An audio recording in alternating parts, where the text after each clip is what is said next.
If you are what you say you are, a superstar, then have no fear. The camera's here and the microphones, and they wanna know. Yeah. A fresh, cool young Lou, trying to cash his microphone check 212. Wanna believe my own hype, but it's too untrue. The world brought me to my knees. What have you brung you? Did you improve on the design? Did you do something new? Where your name in on the guest list? Who brung you? You, the more famous person you come through, and the sexy lady next to you come too. Ladies and gentlemen, welcome to Talk Spicy.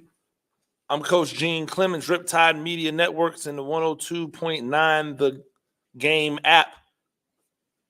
Rate us, review us, give us 5 stars. You know, all that good stuff that you guys do out here in the streets.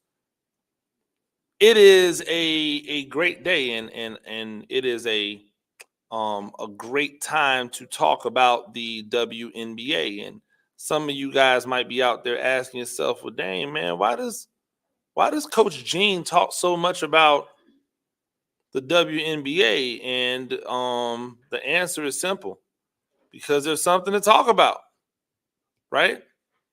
If there was nothing to talk about, if I didn't feel as if it was something to say, then I wouldn't be talking about it. And with that, the WNBA season started last night. I've got a lot to say, a lot of things to talk about. Lock in for this first block because it's going to be spicy. Number one, y'all must have forgot who A'ja Wilson was. A'ja Wilson went out there last night, gave you a light 30. Had 17 in the first quarter. She ain't out here playing. Right? Y'all conveniently forget the things that make sports. And number one, chief among them, is the fact that athletes don't like to be forgotten about when they are the best at what they do. Michael Jordan never wanted you to mention anybody else's name but his. He knew he was the best. Everybody knew he was the best. And he was so maniacal about being the best that if you even mentioned the fact that somebody else might be the best or could be the best, he was immediately giving you a game to remind you, no, I'm him. And with all of this hoopla about these rookie class that's coming in, and Caitlin Clark and Angel Reese and Caitlin Clark's debut, and the fact that they're moving, they moved the Caitlin Clark's games to a different arena. We just heard that they moved Angel Reese's game to a different arena. With all of this being said, A'ja Wilson went out there and reminded you all that she is, without question, not even close, the best player in the WNBA. With all of you trying to tell us that people were coming for the mantle and that these people were going to come in and be instant impacts, she reminded you, hey, don't play with me. Yeah, they announced Caitlin Clark had the shoe deal first, right? Nike had to get their minds right, make sure that A'ja Wilson got her shoe deal. She came out, popped out with the sweater on. Of course I got a shoe deal. Of course I got a signatureshoe.com. Cool, fly. And then she went on the court and mollywopped. She went on the court and dominated. That's what you do. That's how you set the mark. That's how you make people know. A'ja Wilson's been popping out with fashion, looking fly, looking beautiful at 6'6", 6'5", out here looking like a whole snack at 6'5". Out here, guys lusting at 6'5". she goes on the court and she makes us fall in love with her even more because of what she does on the game. But because of what she does when she steps on the court, right?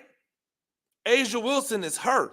And the crazy part is the Aces have a bunch of hers. Remember when I told y'all that everything that I seen Caitlin Clark do, I had already saw in Kelsey Plum? Kelsey Plum is a her. She just happens to be a her that's next to A'ja Wilson. But everything that Caitlin Clark was doing, I saw happen with Kelsey Plum. And trust me, Kelsey Plum is scrumdiddlyumptious. Not just as a basketball player, because you love and admire her game, but off the court as well. Hey, that's what it takes.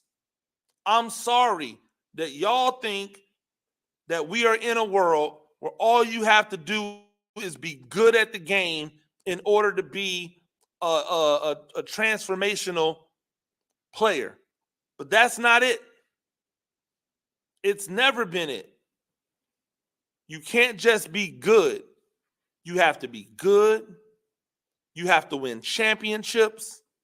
And you got to pop out on them today. You got to pop out on them today. Or you got to have a level of mystique about you that makes people want to know more.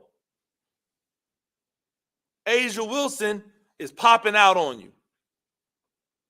When she walks into the arena, you see her. You notice her. When she walks on the court, you notice her. When she walks off the court, you notice her. And now, right, after one game, we saw how Caitlin Clark hit how she hit the ground, right? And I'm not here to tear anybody down, but I'm also not here to give false praise. Because when you're the number one pick, when you're the top pick in the WNBA, it's not like being the top pick in the NBA. The top pick in the WNBA, they're not coming in at 18, 19 years old, at 20 years old. They're not coming in to the WNBA after only playing 1 year of college ball. Right? Caitlin Clark came into this year after playing 4 years of basketball, after everybody telling us that she is transformational. Remember, I was critical of Sabrina Ionescu because when she came in, everybody told us that she was going to be different, that she was going to be great, that she was going to be transformational, and she's just a role player. She's a role player plus. Right? She didn't come in and light the world on fire. She had moments. But she didn't come in and light the world on fire. And last night, Caitlin Clark did not light the world on fire.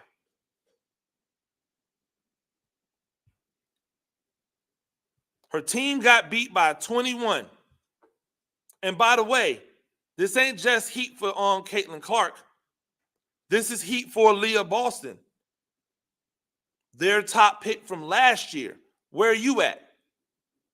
Aaliyah Boston had 4 points, 4 rebounds. 4 points, 6 rebounds, 2 assists and a steal, 2 blocks. That's not good enough. Not for no top level pick.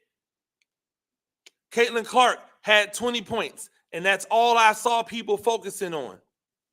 She had 20 points. Not a lot of people talking about the fact that she had 0 rebounds. that she had only 3 assists and that she had 10 turnovers. 10 of them. So if she scored 20 points, how many points did she give up just in turnovers? Hey, how about this? Let's look at what the guards for the Connecticut Sun did. Neither one of these guards are the stars of the team. The Connecticut Sun stars, that's found in their forwards. DeWanna Bonner, right? Alyssa Thomas, right? Brianna Jones. That's where their stars are. Their stars are in the forwards. That's who the game runs through. That's what makes them go. Right? Alyssa Thomas, had 13 assists and 10 rebounds. She is a forward. The guards, each one of them had 16 points. You know how many turnovers they had between the both of them? 3. I'm not here to bash on Caitlin Clark, but you don't get the benefit of, hey, she needs to figure it out. She needs to grow into this. You're the number 1 pick in the WNBA draft. And when you're the number 1 pick in the WNBA draft, a league that doesn't allow you to come until you graduate or until you've exasperated your 4 years of playing time, you don't get the chance to come in and give me 20 and 0 and 3 and 10 turnovers. That's not good enough. You don't get to shoot 5 for 15 from the field. You don't get to shoot 33% from the field. That was the problem that I had at Iowa. Hey, she's a high volume scorer, but she's a high volume shot taker. This isn't a Kevin Durant, right? So not only do you have to be like the Flash, you got to hit the court and you got to perform immediately. The number 1 pick was up last night. It was not a great start. Does that define her? Absolutely not. Can she come back from that? Clearly. That's 1 game. 1 game's not going to define her. But this is what Diana Taurasi was talking about. This is what other people have been saying in reference to Caitlin Clark. Yo, it's not just going to be her coming in and all of a sudden dominating. And now, Angel Reese, you up. Angel Reese, you are up. I'm going to be honest with you. I don't really care about anybody else in this WNBA draft, and I'll tell you why in a few minutes. I am here for Caitlin Clark, and I am here for Angel Reese. Why? Because I'm trying to grow this league, and I see it. This is Magic Bird. This is Magic Bird. You got to understand that to understand where we're trying to go with this thing.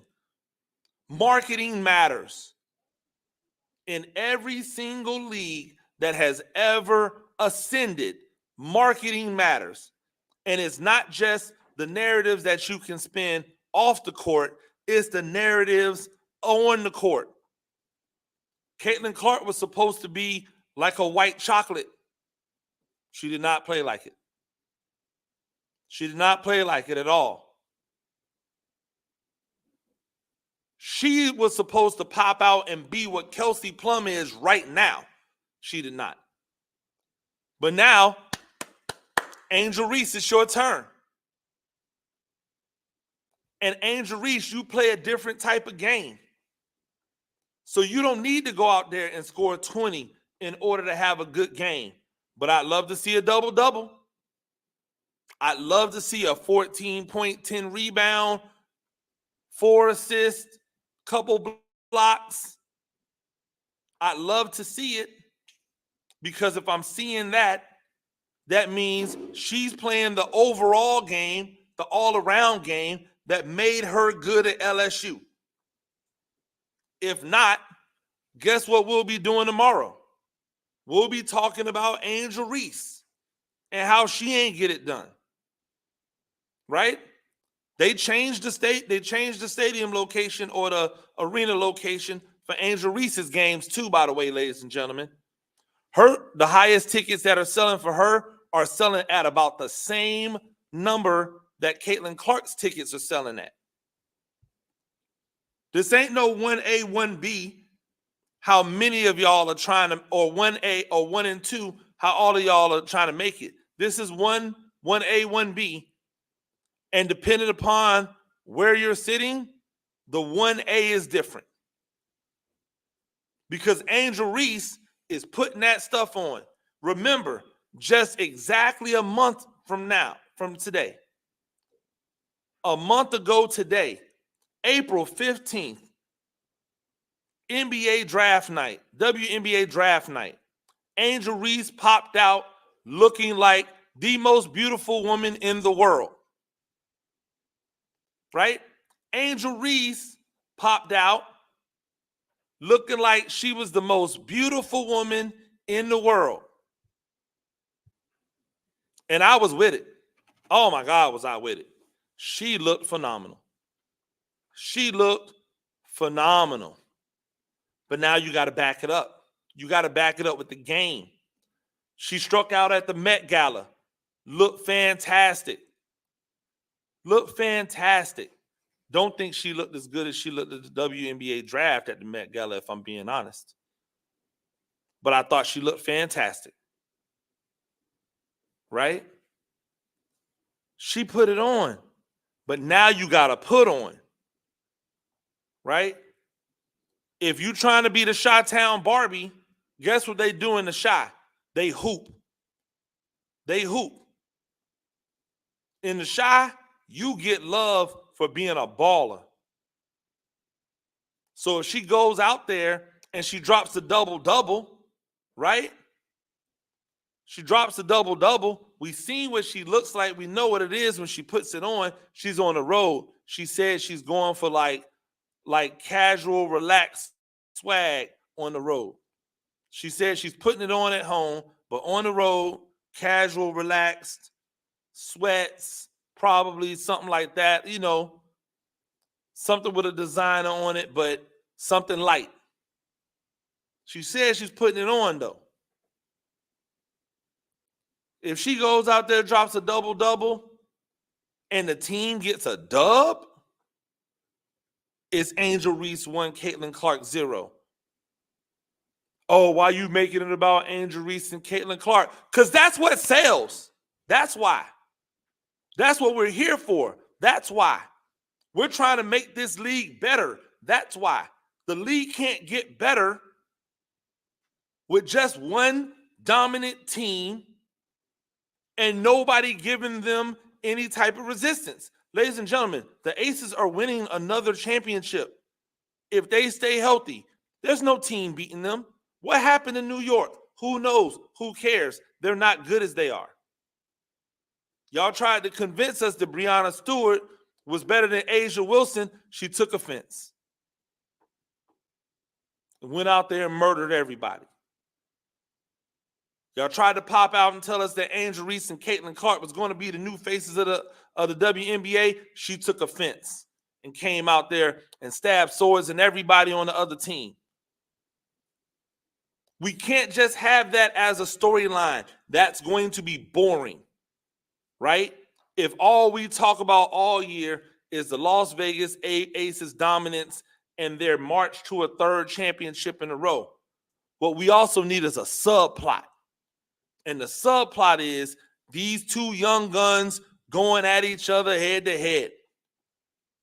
Not just on the court, But in the public opinion, this is going to drive the narrative until we get to the WNBA playoffs, where we can then lock back in strictly on who's the best team. And hopefully one of those young ladies have their team in the playoffs because it makes it better for the narratives. We're trying to build the sport here. We're trying to build the sport. Nike. I don't understand how we didn't have shoes this year. Reebok, you're up. Because Angel Reese told us that she has a deal with Reebok. She's told us that Reebok is going to have a signature shoe from her. But I couldn't find anything from Reebok talking about this. Do you guys not understand what striking while the iron is hot means? Striking while the iron is hot, that means do it right now. Pop out with a shoe for Angel Reese to put on at the Olympics. Her signature shoe. Like Nike should have Caitlin Clark in a signature shoe for the Olympics if she makes it. Nike should have Asia Wilson in a signature shoe for the Olympics if she makes it. And Reebok sure as hell should have a signature shoe on their girl, Angel Reese, at the Olympics. But we haven't even heard a word from Reebok. And as a matter of fact, when I went to type in Angel Reese Reebok, it brings up a Reebok place where you have Angel's recommendations. Like these are things that Angel recommends you wear. You ain't even got no fashion line for this lady to be out there. No athletic line, no athletic leisure wear that you got her putting on. Y'all weren't ready for this moment at all. This woman is a star. You got to be ready right now. What you waiting on?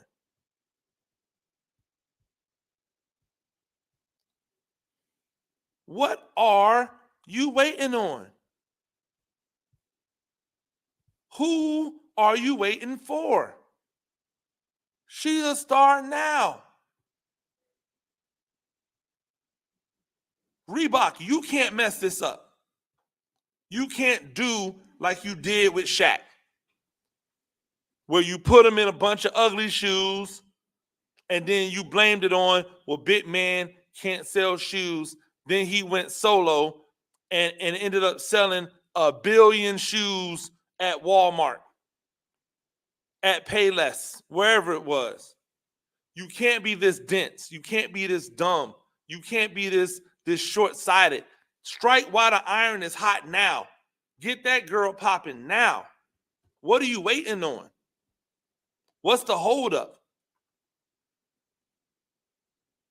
It doesn't make any sense to me.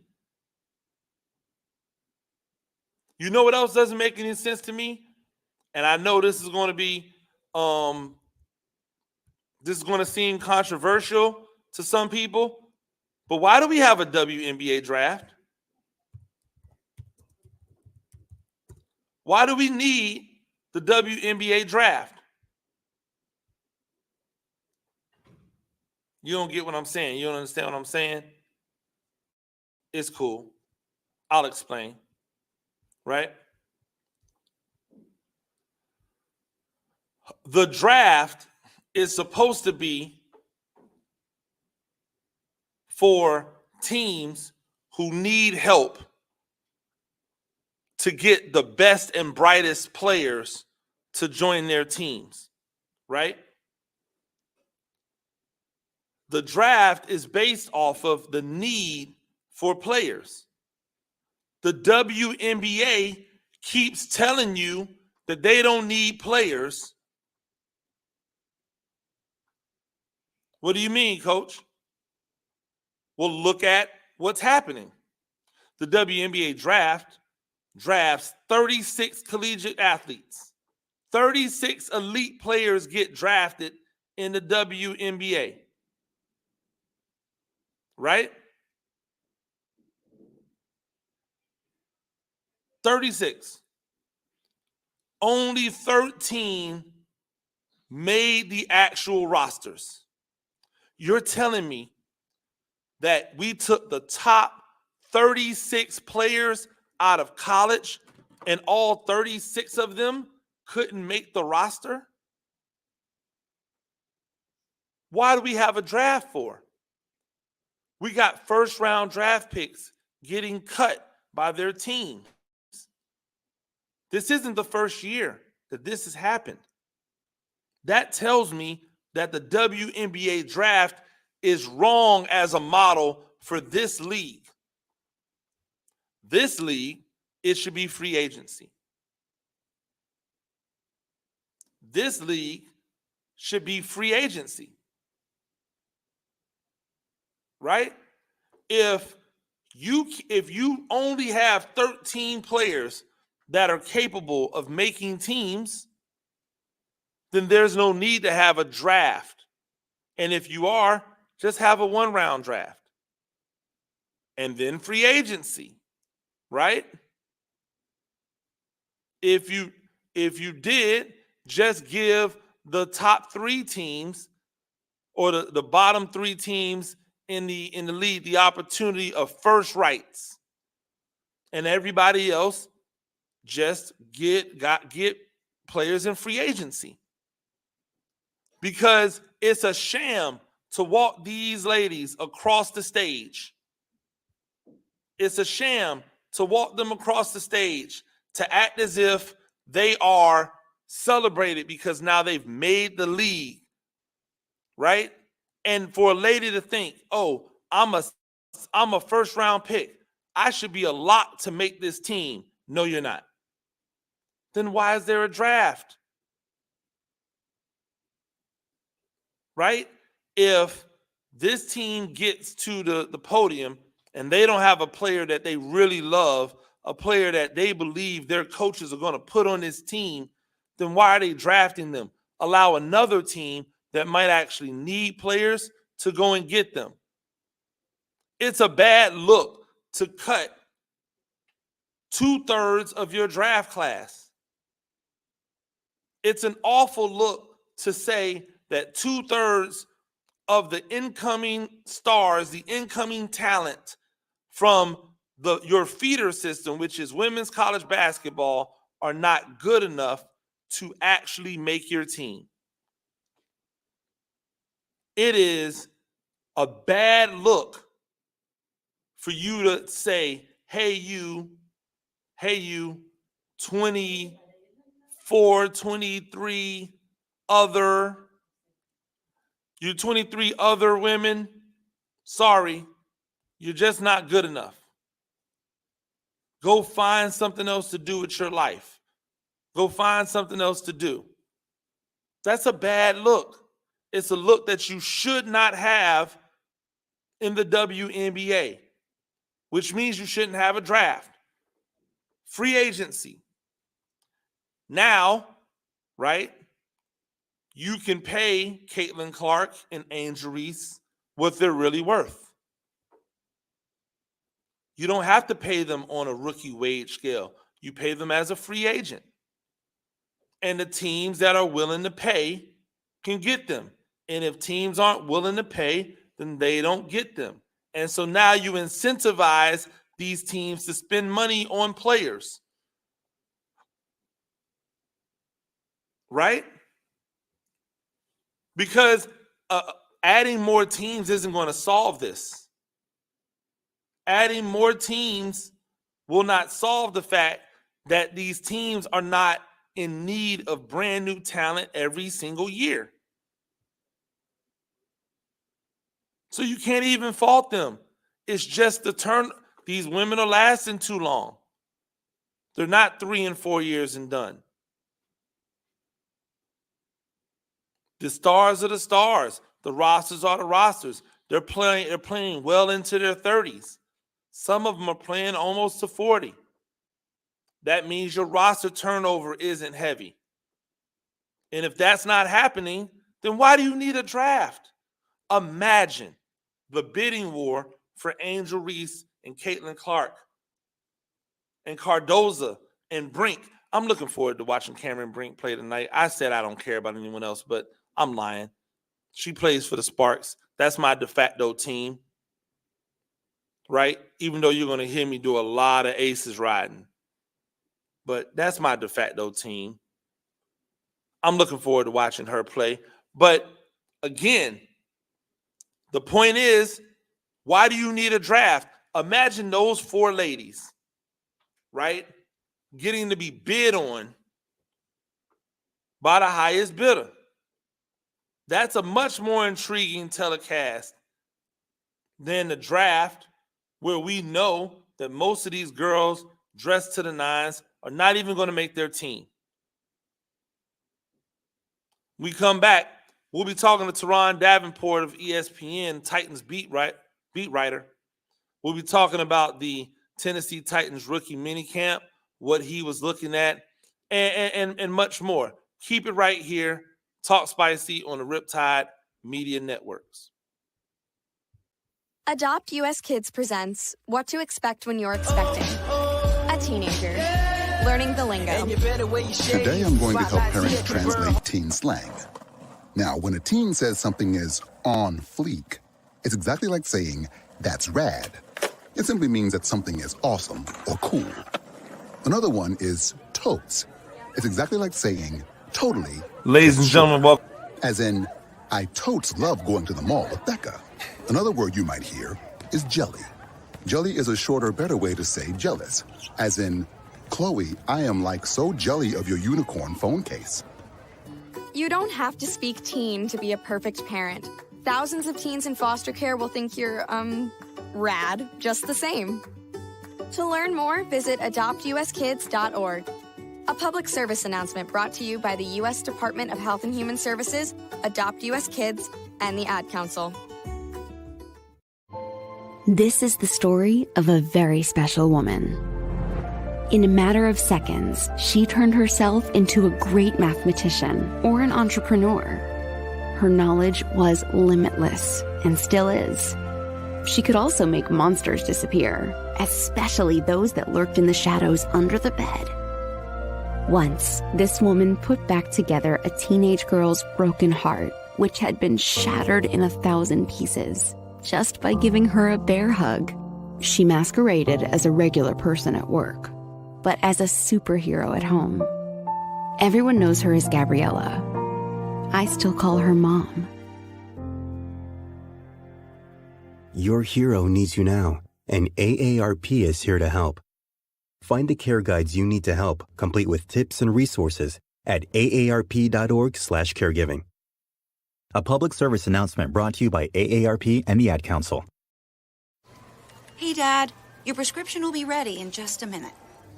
Hey, Dad, your laundry will be ready in just a minute. Dad, your lunch will be ready in just a minute. Hey, honey, why don't you take a minute?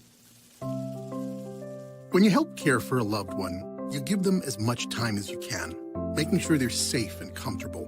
But it's just as important that you take some time for yourself. At AARP, we can help with information and useful tips on how you can maintain a healthy life balance, care for your own physical and mental well-being, and manage the challenges of caring for a loved one. Because the better care you take of yourself, the better care you can provide for your loved one. Thanks, Dad. Thank you. You're there for them. We're here for you.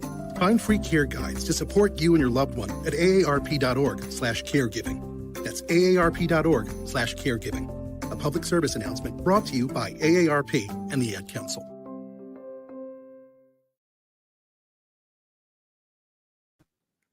Ladies and gentlemen, welcome back to Talk Spicy. I'm Coach Gene Clemens. Joined right now by the one, the only Turron Davenport of ESPN, Titans beat writer for ESPN. Turron, thank you for joining me. Yeah, sure, man. I appreciate it. Absolutely. They just wrapped up rookie minicamp in Tennessee, and I know for you and probably for a lot of the people there, the focus was in the trenches, right? The focus was what was going on in the trenches. What was your overall takeaway from the time you got to spend looking at the guys with their hand in the dirt over this weekend? Yeah, I think for me, just overall period was getting to see this coaching staff work with the players for the first time. You know, as a former player, you know how it is. You're always interested in how these guys are able to relate. And you want to see, okay, is this the guy I could have played for? So that was the main thing. You know, seeing Denard Wilson, I've been so excited about him the whole time, just in talking to him at the press conferences and stuff. So I wanted to see him on the field, the defensive coordinator. And then obviously the big one is Bill Callahan. Seeing him, and I had known for a little bit that he was bringing some new sleds there, a concept that he invented. So that was something I wanted to see. And obviously with T'Vondre Sweat, that is, wanted to see how he was going to work through the drills and work through practice, right? Because so much was made about him as far as being someone who wasn't in shape and had conditioning issues and this, that, and third. But I didn't see any of that. Yeah, and I want to stay there with you, especially on the look at the offensive line and Coach Callahan and bringing in new sleds and really putting his thumbprint on what he's trying to get done. I had some sound I wanted to play from his son, head coach, Brian Callahan, real quick, just about Coach Bill Callahan bringing in the sleds and what he thought about it.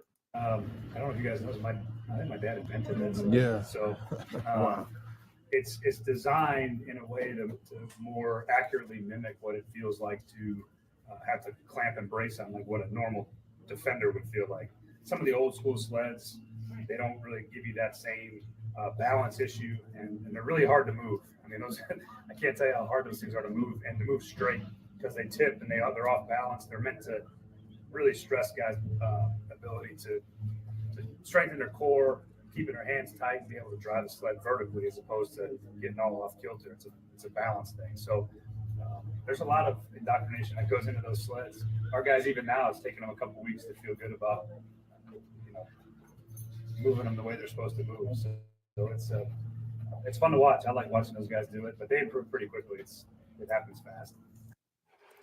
So and that's Brian Callahan. Some audio you had that you put up on up on your X. And so just wanted to talk about it because I know as a former tight end, being able to understand not just how to engage, but how to engage and control a man on the line of scrimmage is much different. And the sleds that are out, the sleds that most people use, that everyone but Bill Callahan apparently is using, they're not built to understand the way in which a defensive lineman is going to attack you, which is with their weight over you. They're trying to transition their weight. They're trying to push back on you. So this idea and this concept of a sled that's heavier, that has that overarching angle to it, that you have to get up underneath it before you're able to, extend out on it. The idea that it's not just a flat base, that it's a swivel base where you have to really work on not just driving it, but driving it and keeping it in balance, speaks to some of the genius of Bill Callahan that a lot of people just don't get to know about, because all they really know about Bill Callahan is his time when he was the head coach with the Raiders and they were throwing the ball all over the place.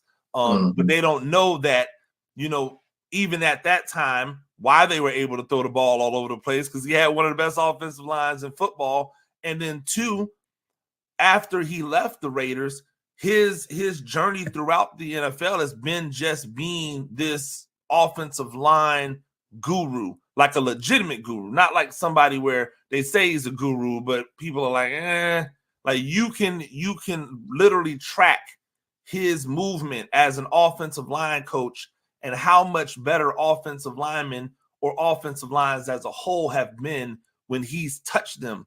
Pause, no craziness. But just what do you think about that and how all of that is going to play here in Tennessee? Yeah, I mean, you pretty much said it all. I mean, you look at the sleds, the way that they're designed, you have to get low and drive forward. As soon as you raise up, the sled raises up. And it's 380 pounds. And few of the guys, they struggled at first because you're used to hitting the sled a certain way. And this one is different. And I think just the fact that he was able to come up with the concept of having a sled, and even the arms on the sled, it's not shaped like a cross. It's like the arms lean forward a little bit. So it really does make you feel like, well, I can't say make it feel like, it makes it look like you're actually going against a defensive lineman. So it does, as Brian Callahan says, mimic the acts that a defensive lineman will do. So I think that's just really good. And then the coaching that he gives on top, I mean, he's literally on top of the line. Like watching him work with J.C. Latham, I mean, he was literally on top of him. And he's looking at him, and it was something as simple as Latham had his hands.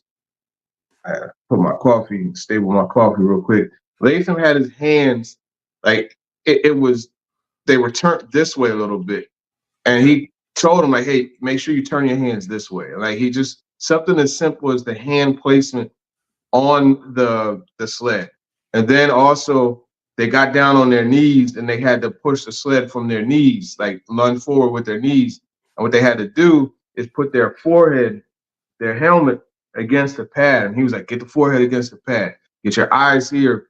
The attention to detail, I've never seen it before. And I mean, I watched Jeff Stoutland build Jordan Mailata from a rugby player to a suitable, legit offensive lineman. And then I left and he became one of the better left tackles. So, and Jeff Stoutland has a reputation as being one of the best, and he is one of the best. But just the attention to detail is crazy to me. And then just the positive encouragement too, like how excited he got when they got it right.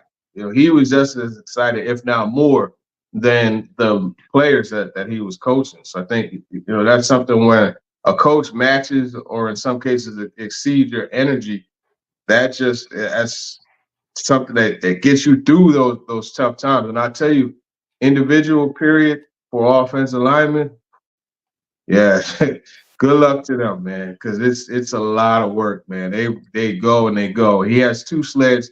He calls it one Olga and one Bertha. So the guys are going next to each other, going at Olga, going at Bertha. And then what wasn't shown, because they didn't use it, is another sled with a concept that he invented. And it's a 5-man sled. And it's kind of like in a circle, 1, 2, 3, 4, 5. And I would imagine it's kind of like the, bull in the ring where, you stand there and they'll say like 1 and you hit this one, or 3, you hit that one, and those types of things. So I'm looking forward to seeing how that works too. But you mentioned Bill Callahan with the Raiders, was it Barry Sims?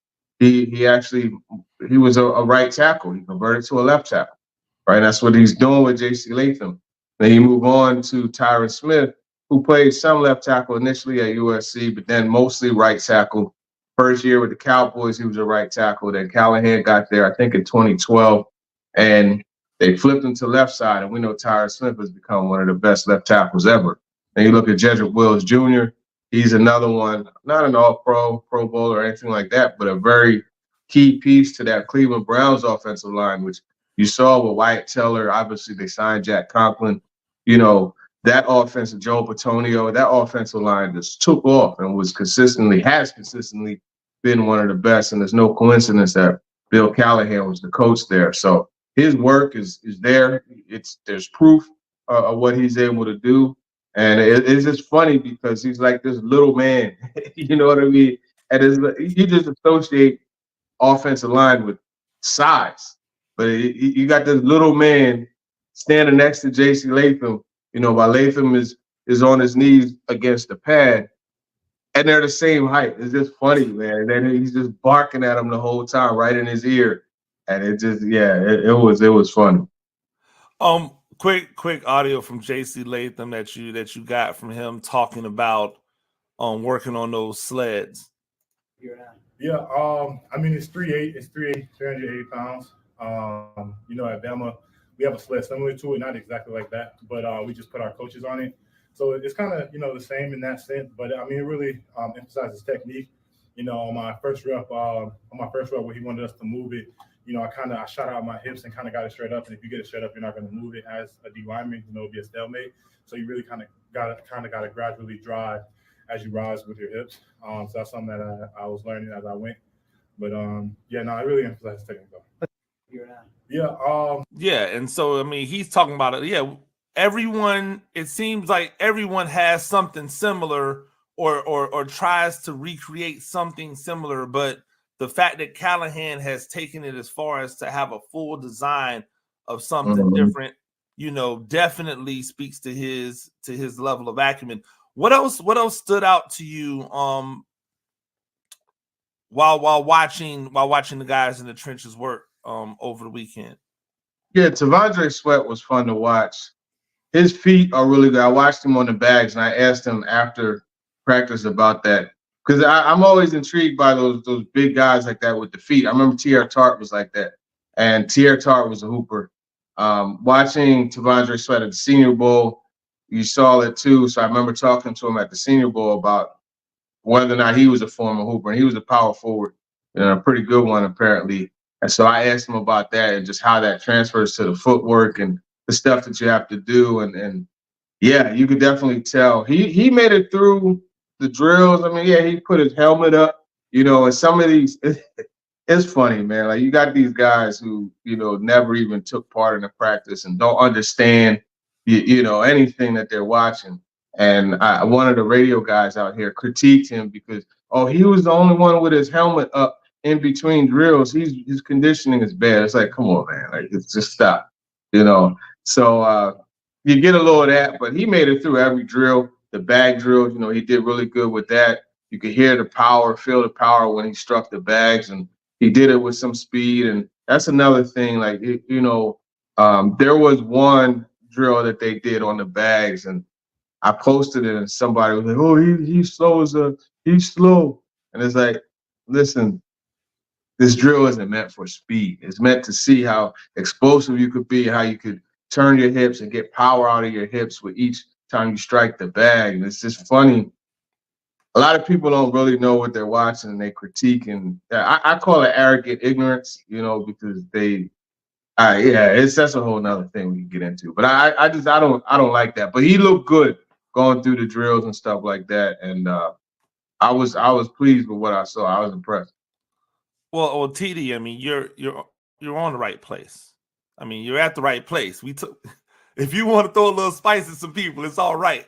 You're in the right area. Because I want to go back to that, but first I wanted to mention, or I wanted to talk about the interactions that I saw that were from you and then from others who were getting audio of T'Vondre Sweat and him talking to the media. It seemed to me that he was a lot more reserved, a lot more calculated in his response. Not as free willing dealing as he kind of was throughout the draft process. Do you think that it's possible somebody probably got in his ear and said, "Hey, let's ease into this thing"? Yeah, I think it's possible. I think another thing that it probably was is because I asked him, I tried to get him to speak on it, but I think there's another thing where he's kind of taking it a little more serious just because, he has some image rebuilding to do, so to speak, right? They dropped this label of class clown and party animal on him. And obviously with the DWI, he does have some image repair. And I wonder if that's a part of it, where he's trying to get back. Okay, yeah, that's behind me. Now I can go ahead and be loose. And the sense of urgency, right, with this being a time, okay, hey, this is the start of something where I got to get it together, make that impression. Yeah, and I think it's interesting, and maybe this speaks more to the transition that the NFL is making, right? But I thought it was interesting because in many other years, he would have been a first-round draft pick. Like in many years, a talent like this to be that big, that athletic, that strong, that disruptive, that is a guy who's going to go in the first round. When you harken back to those dudes who fit that profile, the Vince Will folks and things of that, people of that nature. I was surprised that he went where he went. Is it all just image stuff, or do you think it's just also, hey, the way that the league has transitioned, guys like him aren't really in vogue right now? Yeah, I think a true nose tackle doesn't have the same value as it once did. I definitely think that's the case. But it's funny because you talk about narratives and you talk about imaging and stuff like that. And obviously, draft Twitter, it is what it is. But so many of these cats are like, oh, he didn't play enough snaps. But these are the same folks that got Byron Murphy, and no slight on Byron Murphy, the other D tackle from Texas that went first round. These are guys that would say he was a surefire first round pick. Well, guess who played more snaps? Sweat did per game. And then the other thing is, he didn't just stumble upon the Outland Trophy award, right? Like, you don't just win that. You gotta be a beast, a monster to win it. And then also, if you watch games, a lot of Byron Murphy's play was off of sweat. So it is funny to me how at 38, he's supposedly a reach. And that's one thing I will give the Titans credit for throughout the process. Because, I mean, I'm talking back in the last week of March, first week of April, I'm saying, hey, Darius Robinson, I think that would be a good pick for you guys at 38. And then the people I talked to, they're like, yeah, but what about Sweat? What would you do if Sweat was there? And I was like, honestly, I thought he was a first round talent, but you know what I mean? So, yeah, they identified him and stuck to it. And I feel that that's someone that they figured that they would get at 38. And they were convinced, unless something crazy happened as far as a deal. And it almost did. The Rams were looking to move up, but their deal got sweetened after the Titans took Sweat. And that's when they, made the trade to move up to 39 and get Braden Fisk. No, I'm with you on that.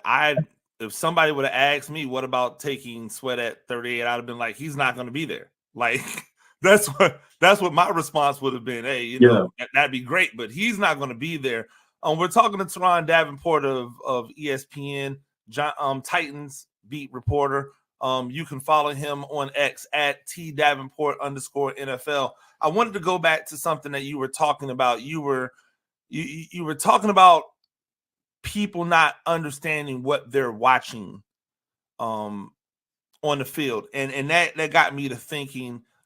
In a group, we talk a lot about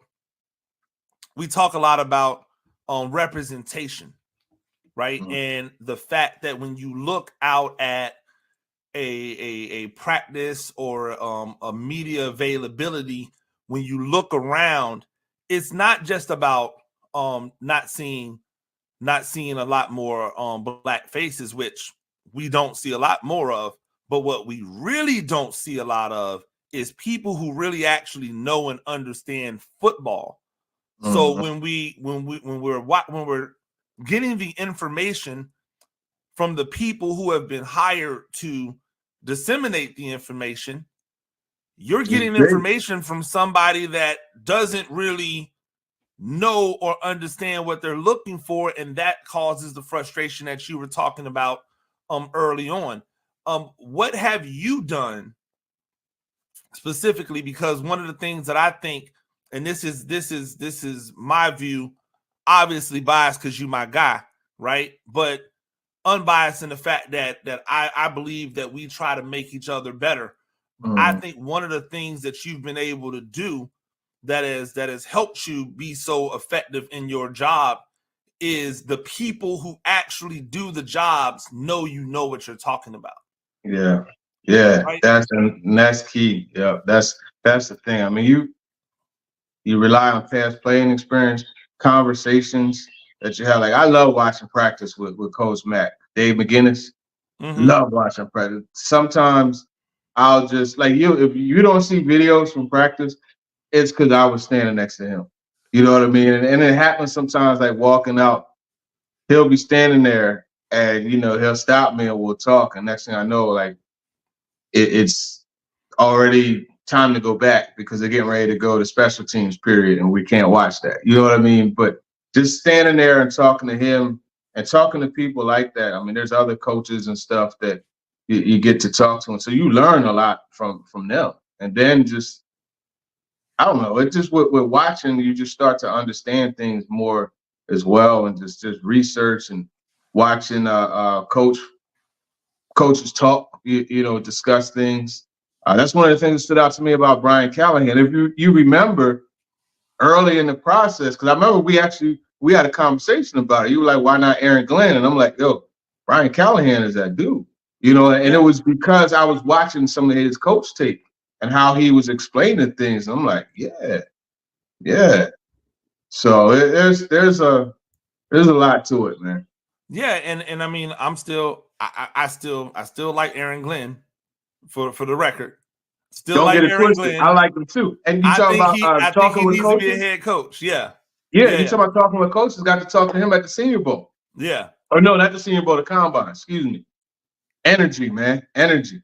Lots of energy, and again, I'm a fan of guys who've done it, being able to ascend up the ladder and get to the position, because there's so many people in that position who have never done it, and so when I see the guys who have done it and they actually want to be at that, what I've learned, right? So I had to temper my my expectations. Some guys just don't want to be head coaches.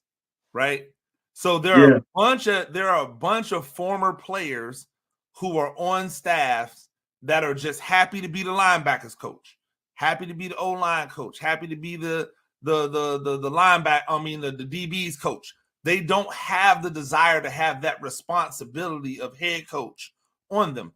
But the guys that do, that tells me a lot about them, right? The guys that have that thought process, I want to be the head guy. It tells me a lot. So I like the opportunity of those. I like I like for those guys to get that opportunity. And so it's not a shade against Brian Callahan. And I'm really looking forward to seeing what he's doing, because so far, everything that I've heard out of Tennessee has been positive about what's going on there right now. And the vibe that's different now than was different at this time last year. Right. It is. And then talking to, a couple of the players, they said that guys aren't afraid to mess up. And I'm just like, wow, like you're still in phase 2 and that's coming out. So it's just, I want to see really as the year goes on how it is, that whole, and it's funny because Brian Callahan on Friday, he said he wants guys to make sure that they don't have that fear of failure. It just hit me that he said that. And then after that, talking to a couple of the players, they said that that's the case. So it's interesting. But then also, I think you look at the way he's allowed Denard Wilson and Rand Carthon to just put that defense together. Because make no mistake about it, that defense, the coaching staff has Rand Carthon's stamp on it too, right? Because he has history with Steve Jackson. He has history with Frank. How does his last name slip my mind? His last name slipped my mind. The LB coach, the inside backers coach, Tracy Rocker. And it's funny, I told Rand, I said that defensive staff he's putting together, man, like he has history with Denard Wilson too. Frank Bush is his name. I said that defensive staff you putting together, man, it looks like that movie Harlem Nights. And he started cracking up because it is outside of like Lori Locust, who is the house with the outside linebackers. I mean, the staff defensively is basically all black. So like, y'all look like Harlem Nights, man. Hey, and not for nothing, because people might just want to look at the surface level of Harlem Nights, but it's not just that they're all black. Is that they're all black and they all are like super talented at what they do and they connect well together. Yep. That's the difference. It's like we just didn't go get a bunch of black dudes and get them jobs and say, hey, look what we did. They went out and got some really, really talented people in their positions and allowed them to come together like Voltron, and hopefully the product that's shown on the field, because that defense needs to take a step. For all of the additions, right? For all the additions, you're still working with a dude that I am not sold at as a starting quarterback in the NFL. And you got receivers in place for that man to be able to shine. You have improvements that you're making to the offensive line via drafting a high-level guy and bringing in the best dude in the business. You brought in a different type of running back, so now you're going to have a different look to the running game, a running game that might actually better serve what the offense wants to do, right? That defense is going to have to hold it down until that man pulling the trigger really comes into his own, if he's going to come into his own, right?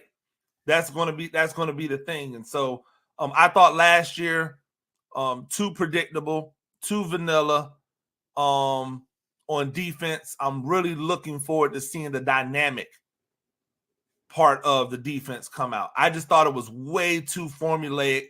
I watched Titans film the other day because, the former defensive coordinator is now the defensive coordinator at with Shane the Giants. Bowen.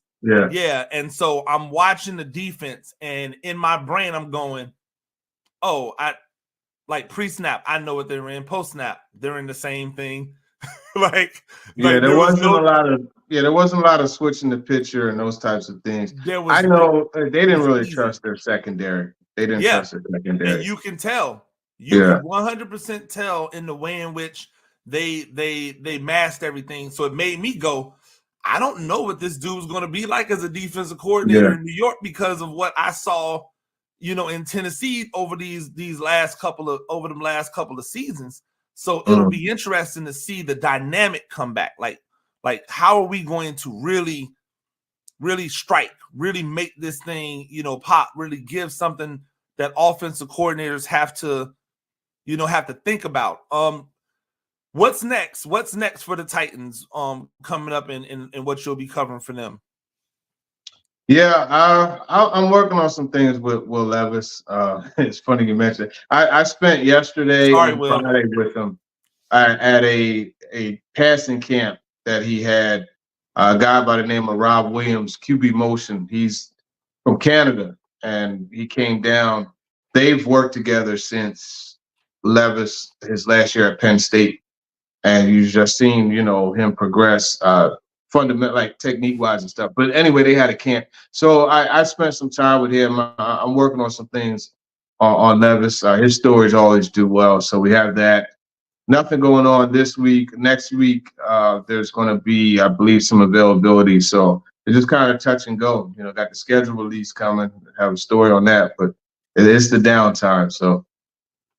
And the next time the team's on the field together, that's for OTAs, or is that? Will that not be until? Yeah, it's OTAs. It's going to be, I think it's May 20th. I want to say. Okay. Yeah. So. Yeah, and I saw one of the clips of that you had up on X with Levis, and it looked like they were working on being able to flip the hips when you're escaping opposite your hand, right? Being able to flip the hips and deliver the ball. I actually work a lot on this technique with my quarterbacks, and not necessarily backpedaling, but definitely flipping the hips and getting those hips directed in the right way. But when you've got a guy that's athletic like Levis is, it makes sense to take advantage of all his athleticism, right? Yeah. If you have the ability to scramble and get out of there, all right, let's develop the ability to be able to pivot, get your hips in a position to be able to deliver the ball and then throw it accurately. So I like the fact that he's still out there working and adding tools to the toolbox. I don't want Will Levis to fail, Titans fans out there. Right, you're just saying you don't predict it. And let me say this, though. Rob Williams, if you get a chance, go to QB Motion and watch some of the stuff. Because I will tell you, so Friday, we got out there about 6 o'clock. We started. And from 6 to like 7:30, 7:45 was all focused. They didn't even, so after an hour and a half, almost 2 hours, they were just getting to actually throwing the football. The mechanics that he was working on with the feet and with the hips and knowing how to, man, it was, I was so impressed. And when I say he, I'm talking about Rob Williams, the QB coach. You know, what he did, he took like kinesiology. Like, he doesn't know anything about football. He's going to tell you cover 2, cover 4, and he'll admit it. But when it comes to actually building into throwing the football, the dude is a mastermind. And he took kinesiology and mixed it with quarterback mechanics and a lot of things that, you know, quarterbacks typically are taught, like, you know, to lead that front arm to follow. He goes over, he calls it a baby wing. And he just talks about leaving it dead and then following through. And then when you follow through, you slap your thigh. And we just got to watch them go structure from the foundation up, man. It was check some of the stuff out. You know, he talked about keeping the ball high, right? And he said, imagine yourself, you and a friend, you're at the beach in the water and you're having a catch. He said, you want to make sure you don't throw your friend a wet ball, right? Because, you know, a lot of quarterbacks, they hold it like down here and they come like this and throw. He's like, you're wasting a lot of time and movement. So he's like, you hold it here and you come here and throw. You know, that Aaron Rodgers type of quick release. So, yeah, it's really interesting, a lot of the stuff he did. Definitely check him out.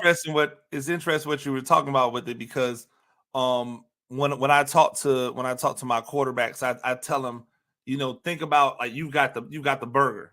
Like, this is the burger. You're hungry. You don't want the burger to get too far away from your mouth because you're hungry. You're just trying to get it down. You're trying to get it down as much as possible. And then I always teach to put the seatbelt on, right? When you throw, you're clicking the seatbelt. That's a great analogy. To click the seatbelt, you gotta bring that hand down and click it to that other side. Yeah. And so it's interesting to hear people, you know, different words, different terminology, but same thought process, same philosophy involved in it. So great to hear that he's working. I know we'll look forward to seeing that piece when you drop that piece. We look forward to all the work. I'm sure you'll be back when schedule release comes around and it'll get all hype again about what's to come.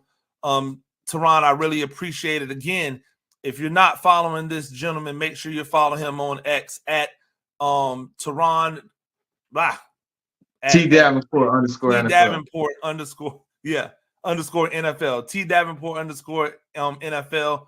Turron, I appreciate it as always. We'll talk to you here soon. For sure. Appreciate it. Absolutely. Stay tuned, because when we come back, we'll be talking more about the hits of the day. It's a lot of stuff going on out there, a lot of things that you want to know on, a lot of things that I got to heat it up on. This Talk Spicy on the Riptide Media Networks.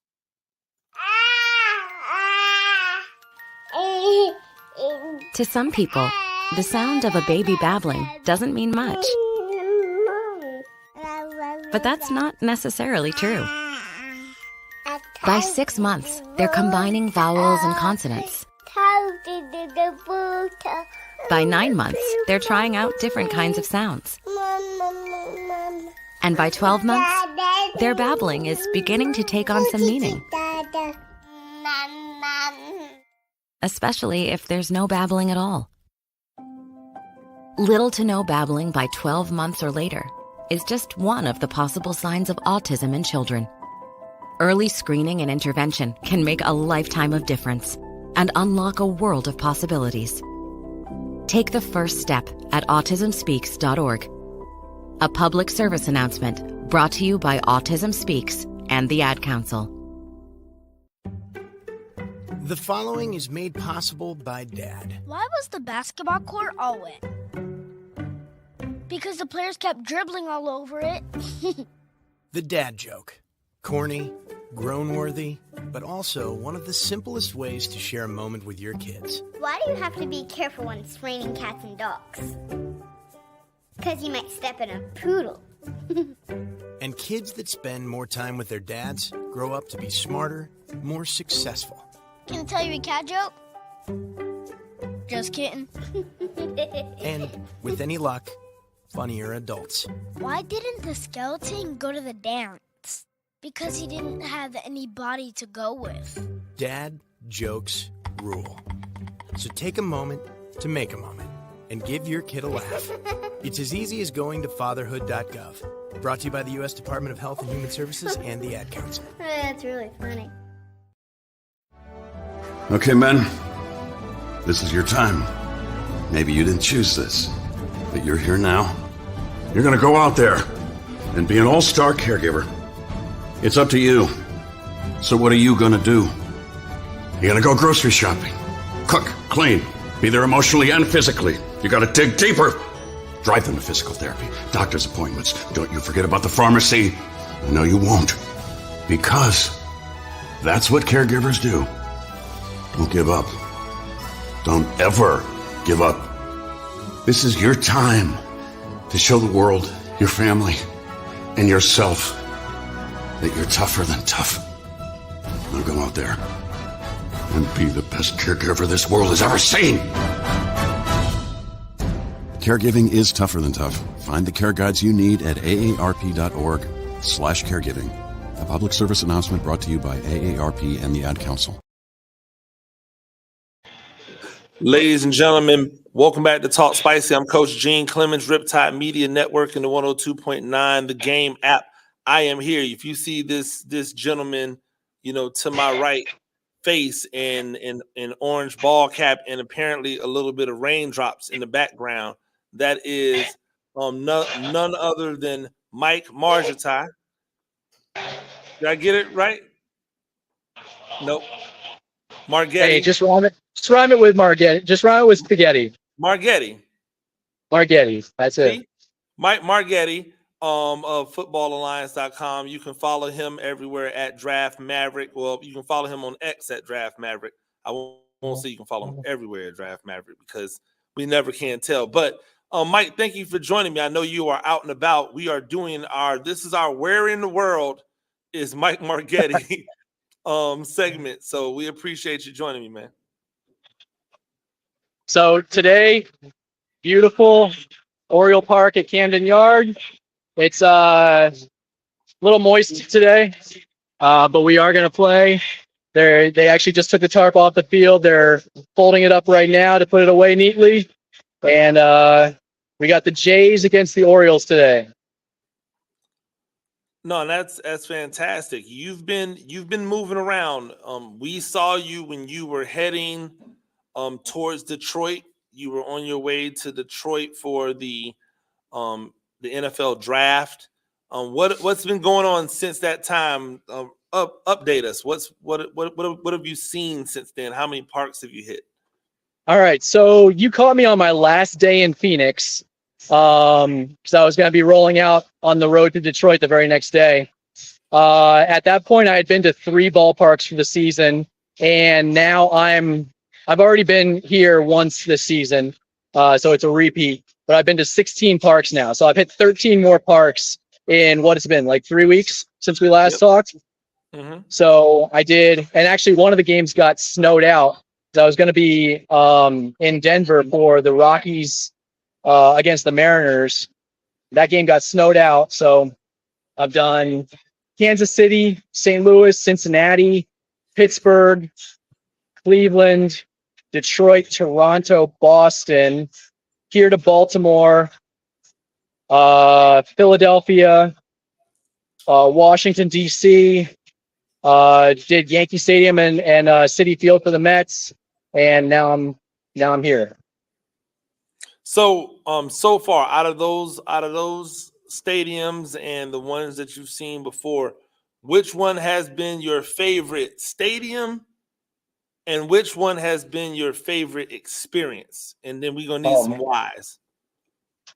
Okay, so I'm in no I'll give you my favorite experience first, because this is a really good story. You know that I'm in no way a Yankees fan. I showed up to the Yankees game, trying to remember who they were even playing. It doesn't matter. But I show up, I'm wearing blue. I'm not wearing any Yankees apparel whatsoever.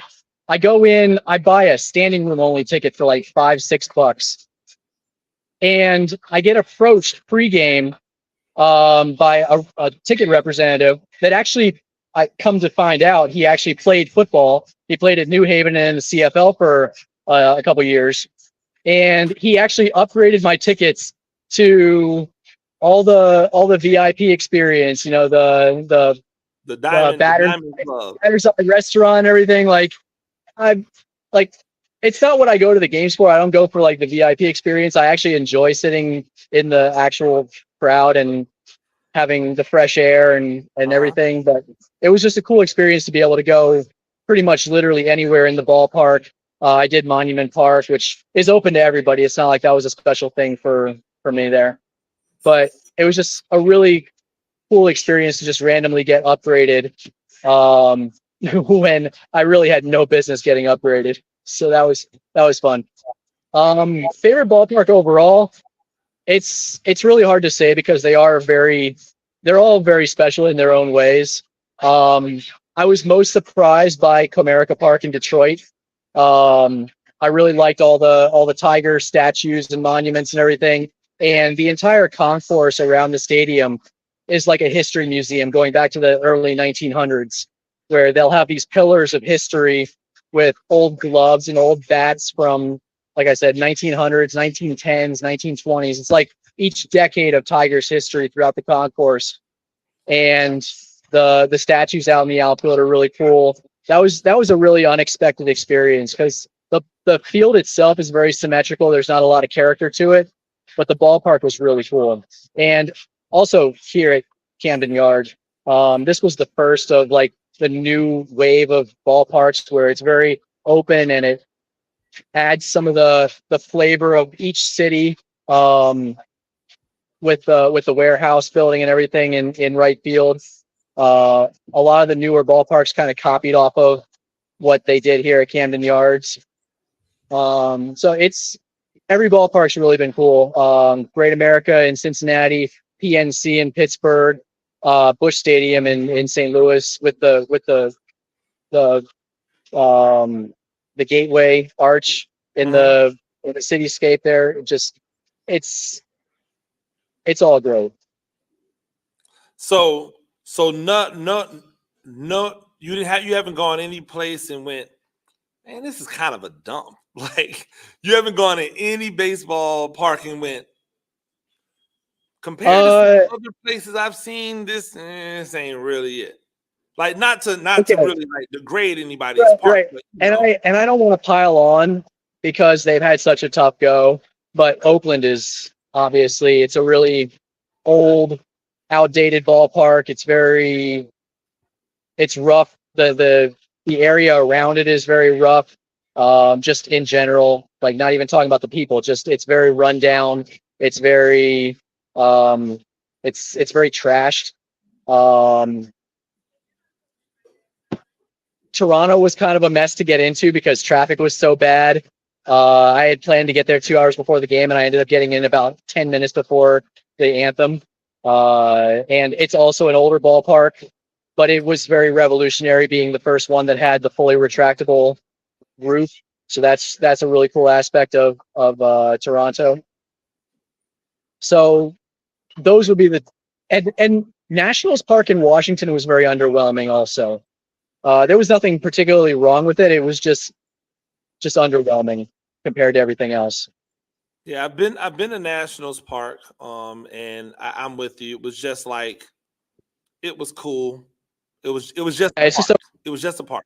Like Citizens Bank has it's outside the city, but you still have the skyline in the outfield, and a lot of the stadiums obviously that are right downtown, you get the skyline right in your face.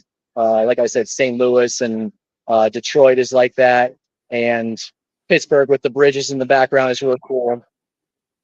Yeah, I like the way that Pittsburgh, they clearly made it a point.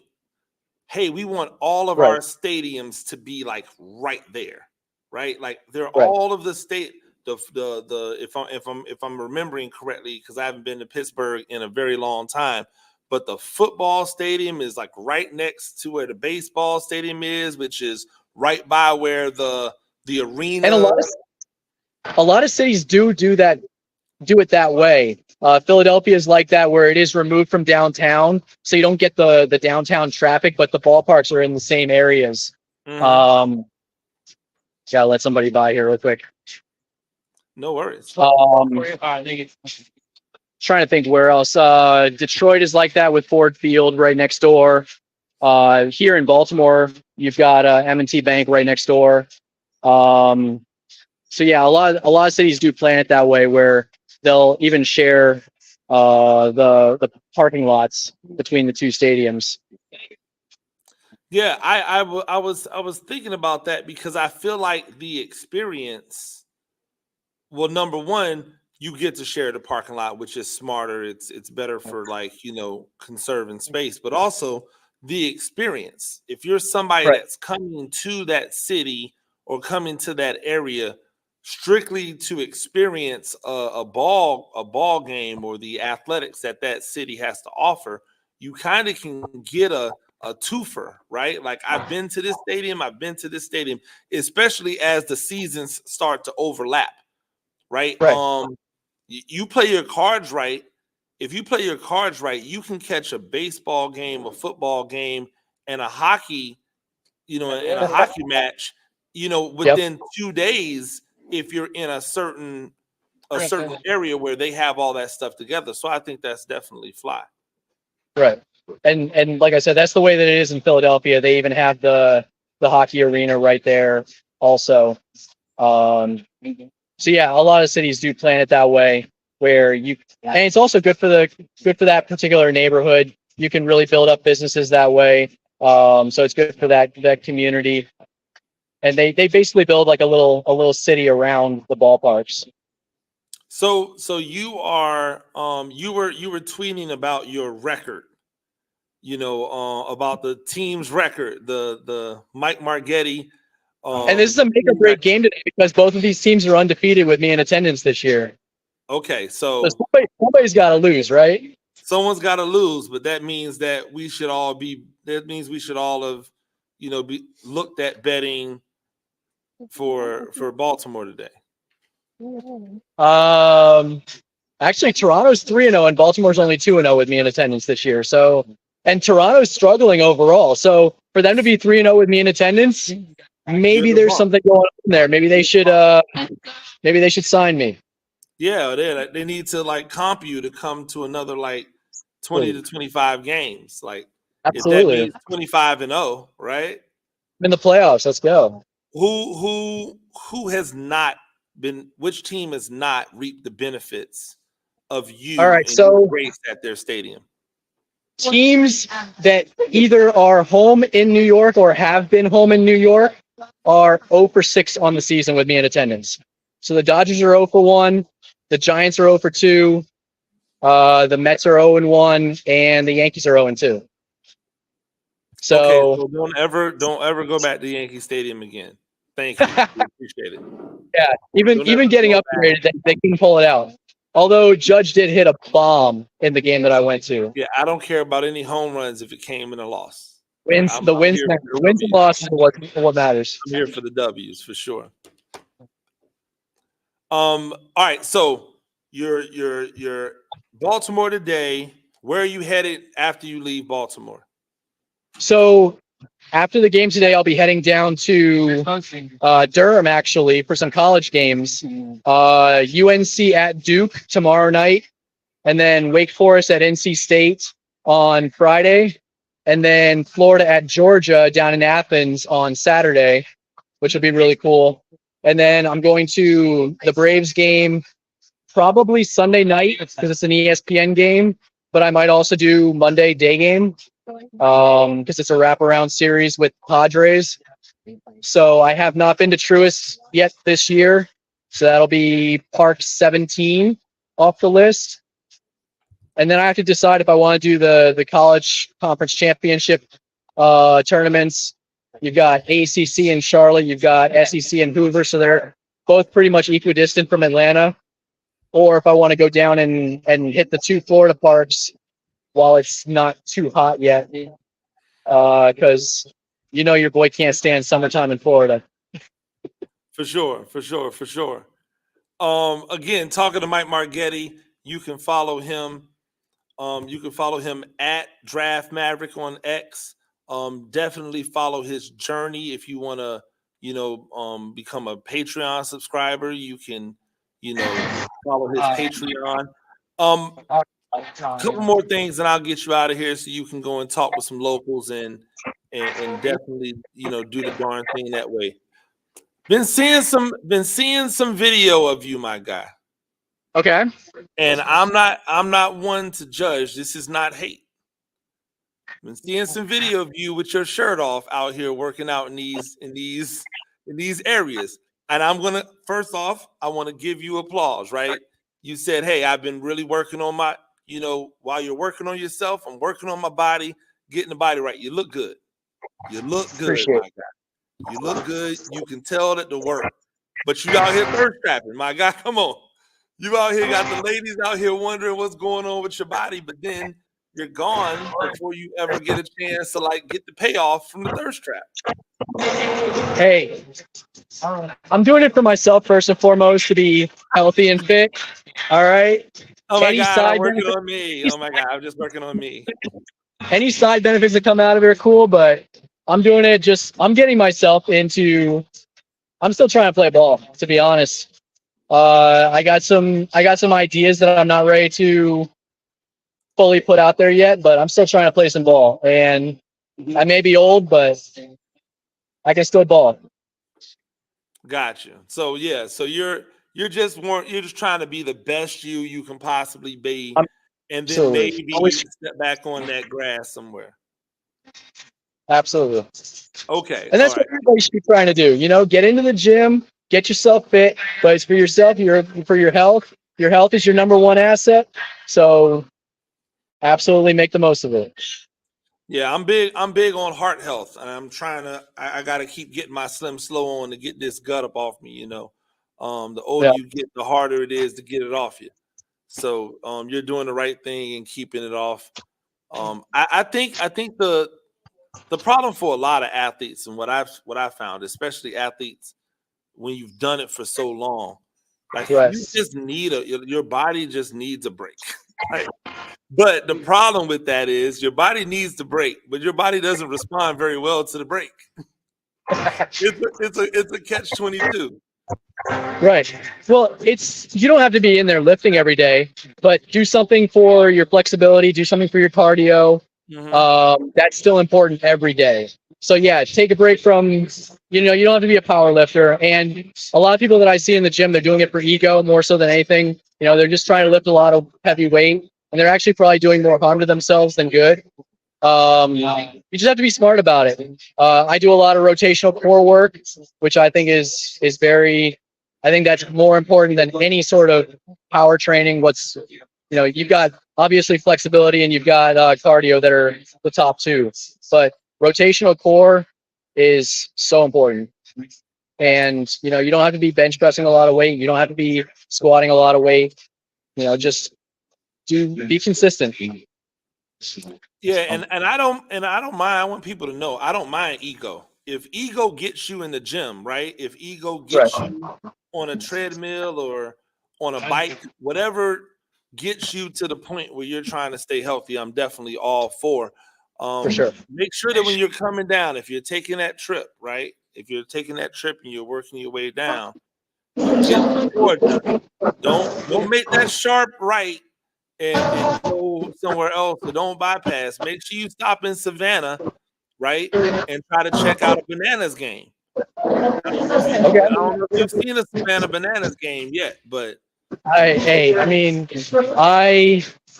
met Jesse Cole a few years ago at the Senior Bowl, who's obviously for the Savannah Bananas. He is, I want to say yellow jacket Jesse.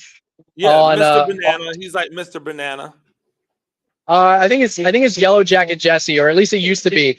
Yeah, no. I'm just saying, like, he's like Mr. Bananas, right? Right. Oh yeah. Not that's his name, but yeah. But yeah, he was the keynote speaker at the Senior Bowl probably 4 years ago, and great presentation, great speaker, obviously a great business mind. He took a team from virtual abyss to the most popular baseball team on the planet. Literally, I think they have more followers than the Yankees. I think they actually have more followers than the entire Major League Baseball. So, but yeah, absolute phenomenon. I will definitely. I'm not out on the East Coast very often anymore because I prefer the West Coast. But I gotta see Savannah. I gotta try to get to a Bananas game. But they're doing their world tour right now. I don't even know if they're at home. Yeah, I don't know where they are. I don't. I gotta at least see my guy. I gotta at least dap up my guy Gene. Oh, for sure. You know, if you come down, then it's karaoke. I'm taking you Karaoke on karaoke somewhere. bar hop, so, like, For sure, that's man. definitely a thing. Once again, ladies and gentlemen, it's Mike Marghetti. At Draft Marrick. Make sure that you go out and you patronize everything he's doing, support what he's doing. Traveling around the country, doing all of this on his own dime is not cheap. It's not cheap. It's not easy. So any support you want to throw his way, I find the best deals I can, but you're right, it's not cheap. It's not cheap. But like, especially because your car still runs off gas, right?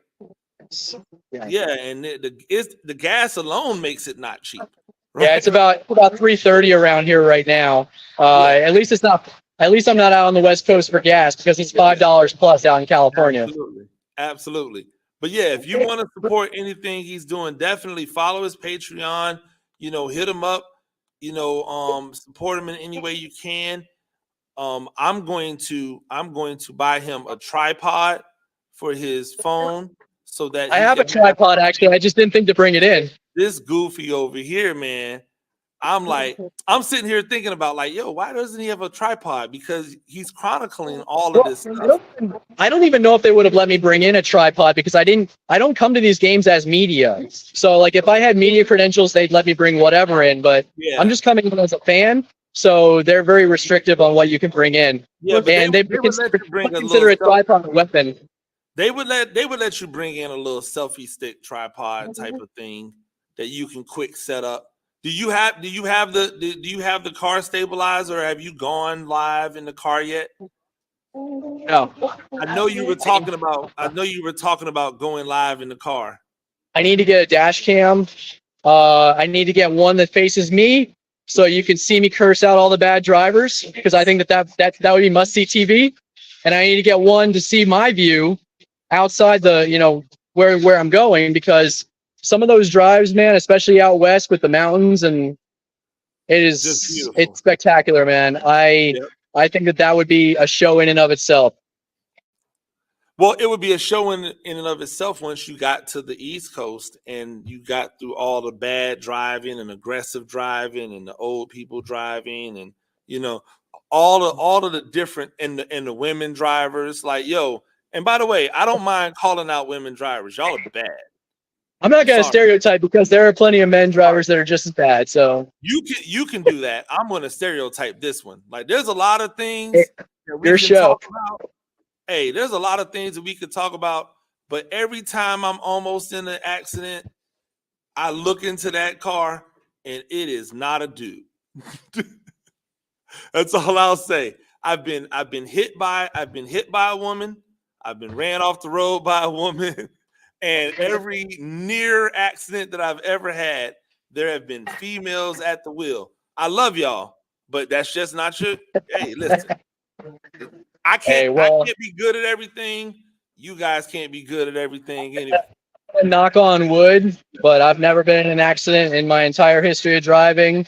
So I'm part really good at driving, and I'm part really fortunate that I haven't been taken out by somebody else yet. I've been in 3 accidents in my life, and all 3 of them, one of them was like super scary. That's a trauma reaction there. Yeah. Oh no, for sure. There's definitely something personal there for sure. I had a truck pull out in front of me one time out of a plaza. Couldn't have seen me, I guess, but I missed him by 6 inches as he was pulling across like 4 lanes of traffic, and I was in the far right lane as he's pulling out. And yeah, that was. I don't know how I avoided that one, but I've avoided quite a few where it was just reactionary. Like I didn't have time to think about it. It was just my ability to steer and move that car. And thank God that car did what I wanted it to do when I wanted to do it. Because if not, there would have been an accident. So I got a little anecdote to share with you here.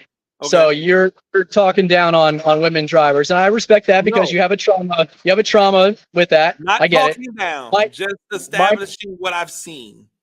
Okay, but my mom taught me how to drive, and the way that she taught me how to drive was to assume that everybody's an idiot and they're all out to get you. So I am hypersensitive to everything around me. I am expecting everything. I am expecting everybody to pull out from a side street in front of me. I am expecting everybody to change lanes into my lane. So I am always, and when you're expecting it, when it actually happens, you can react to it faster. Yep. So I think that was the best way that you can possibly teach somebody how to drive, the way that she taught me, is to assume that everybody's an idiot and they're all out to get you. Yeah, my mom told me the same thing. I react quickly to that. And first and foremost, I react to it and I avoid the accident. And then after the fact, I will curse them out. It's because idiots sometimes deserve to be cursed out. Hey, listen, my mom told me the exact same. My mom taught me how to drive. She actually taught me how to drive stick. Same. She told me how to drive stick first. She told me the exact same thing. She says, anytime you see somebody and you think they might do something stupid, just assume that they're going to do that stupid thing. Exactly. Like don't assume that they see you coming, so they're not going to pull out. Just assume that they're going to pull out in front of you or pull out without looking. Just go ahead and move out the way. And all right, I got to go though, Gene, because they're about to do the anthem. I like it. Hey, once again, Mike, I really appreciate it. We'll see you later. We'll catch you down the road. I appreciate you, bro. Take it easy. All right. Have a good one. Stay tuned. When we come back, we'll wrap this thing up. This is Coach Gene Clemens Talk Spicy on the Riptide Media Network. Right now, our country feels divided, but there's a place where people are coming together. I gotta tell you, I was nervous to talk to someone so different than me. Me too, but I'm glad we are. Love Has No Labels and One Small Step are helping people with different political views, beliefs, and life experiences come together through conversation, and it feels good. Wow, your story is so... interesting? Yeah. When people actually sit down, talk, and listen to one another, they can break down boundaries and connect as human beings. At lovehasnolabels.com/onesmallstep, you can listen to amazing, life-changing conversations and find simple tools to start a conversation of your own. I know one thing. This conversation gives me hope. It gives me a lot of hope, too. Take a step toward bringing our country and your community together by having the courage to start a conversation at lovehasnolabels.com/onesmallstep. A message from StoryCorps, Love Has No Labels, and the Ad Council. People do some pretty cool things in their 40s and 50s. Why should saving for retirement be any different? I mean, they go back to college, learn new instruments, start skateboarding. Whoa! Okay, maybe that one's not for everybody, but saving for retirement is. With aceyourretirement.org, you can get on track with your retirement savings no matter your age. Just have a 3-minute chat with Avo, the friendly digital retirement coach from AARP. You'll get personalized recommendations based on your input that are easy to understand and work with your lifestyle. It's quick, easy, and free. Plus, it's sponsored by AARP, so you know they got your back. Woohoo! Gnarly move, Dad. Thanks, sweetie. So wherever you are in your retirement savings journey, head to aceyourretirement.org and start chatting with Avo today. That's aceyourretirement.org. A message from AARP and the Ad Council. This is the story of a very special woman. In a matter of seconds, she turned herself into a great mathematician or an entrepreneur. Her knowledge was limitless and still is. She could also make monsters disappear, especially those that lurked in the shadows under the bed. Once, this woman put back together a teenage girl's broken heart, which had been shattered in 1,000 pieces, just by giving her a bear hug.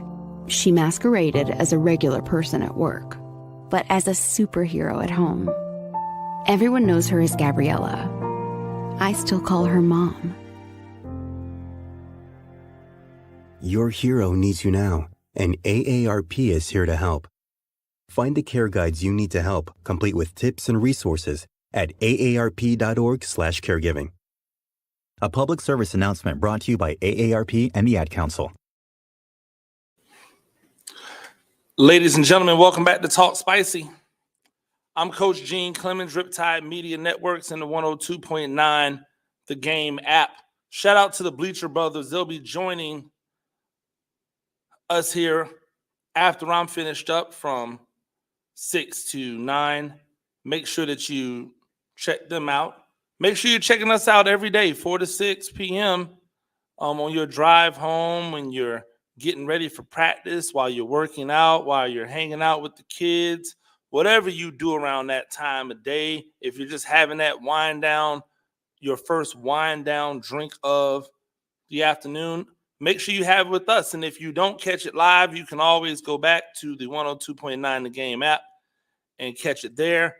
Or you can watch us on YouTube, right? You can watch us on YouTube. You can watch us on X. You can watch us on Facebook. You can watch us on Twitch.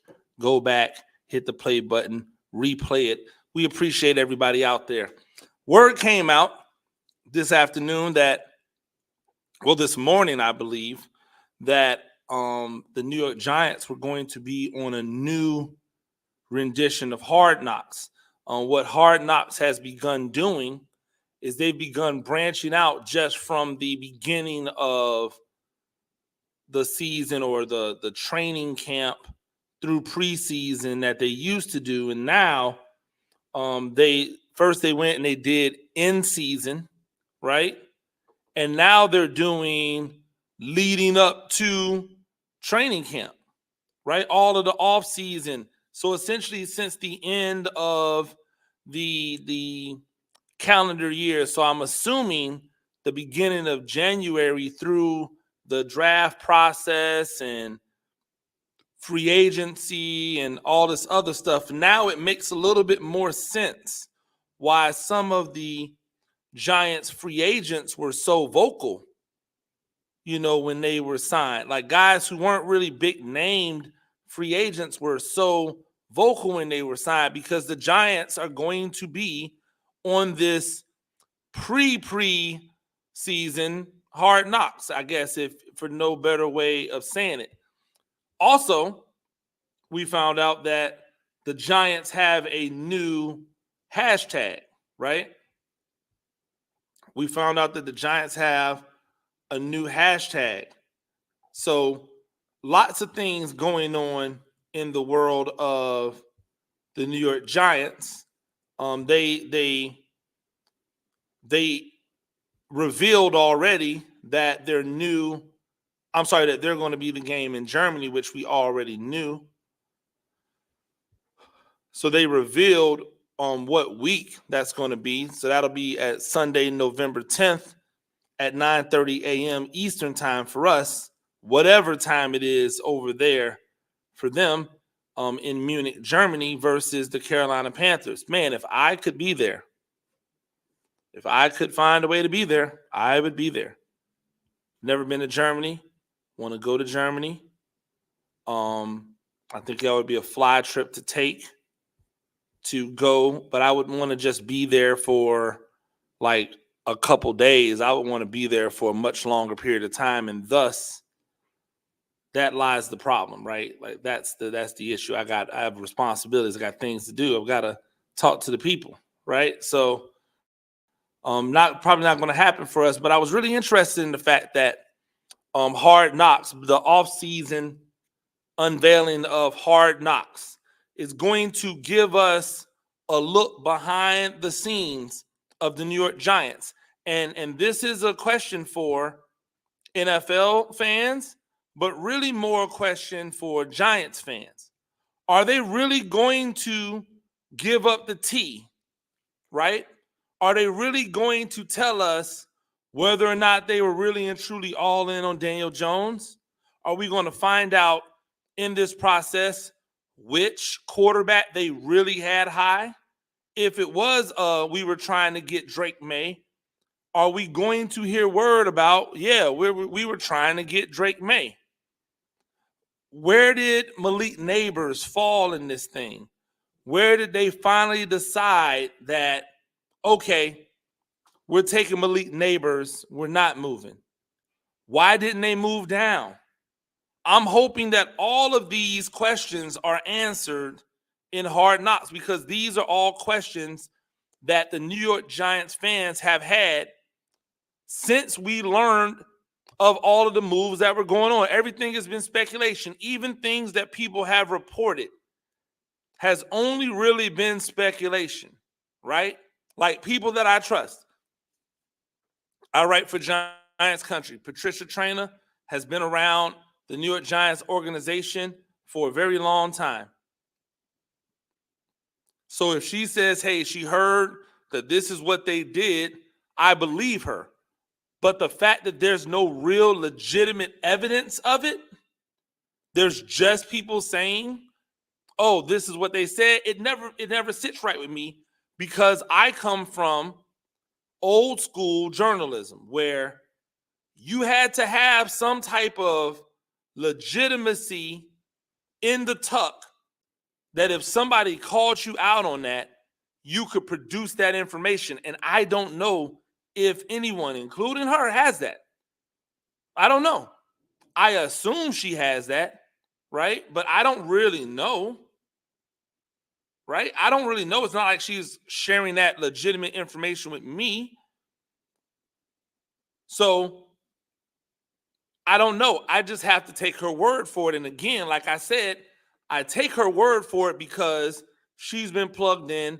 There's no reason for her to lie to me. If that's not really what it is, and that's not really what it is. But it's not like she's out here showing me the paperwork, right? It's not like she's out here showing me the deal that they sent over to New England in order to try to move up. It's not like she did that. It's not like that even exists. I don't know. Maybe this was somebody telling somebody something who then told other people. Maybe this was a smokescreen.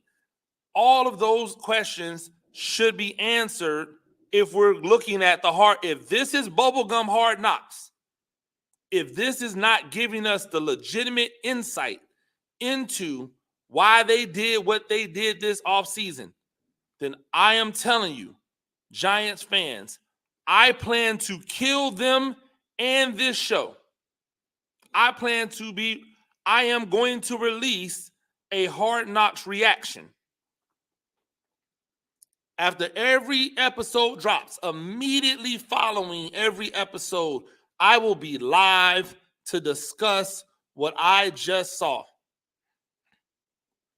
And if there is no real legitimate information coming out of this, then I am going to kill them, because that means that they just said whatever they wanted to say for the cameras and did another thing, and I'm going to kill Hard Knocks, because how dare you dilute and water down that product that way? The only thing that makes Hard Knocks appealing is peeling back the layers. The only thing that makes Hard Knocks palatable is peeling back the layers. If you're not going to peel back the layers, guess what? We don't really want to see it. We're not really here for it. We don't really rock with it. If it's just more of the information that they give us when they stand at the podium and people ask them questions that don't really force them to give you real answers, then yeah, I'm going to be upset with it. You can be mad at me. You can tell me I'm not a fan, or I don't care, or I don't know what I'm talking about. You can do all of those things. But When I said, not last year, not 2 years ago, not 3 years ago, but when I said when Daniel Jones was drafted, hey, you reached. People said I was crazy. People called me and said that people were telling me I didn't know what I was talking about. When I first said, hey, this dude doesn't really like play the game from the neck up the way in which all of you believe he plays the game from the neck up. He's really more like this, more like that.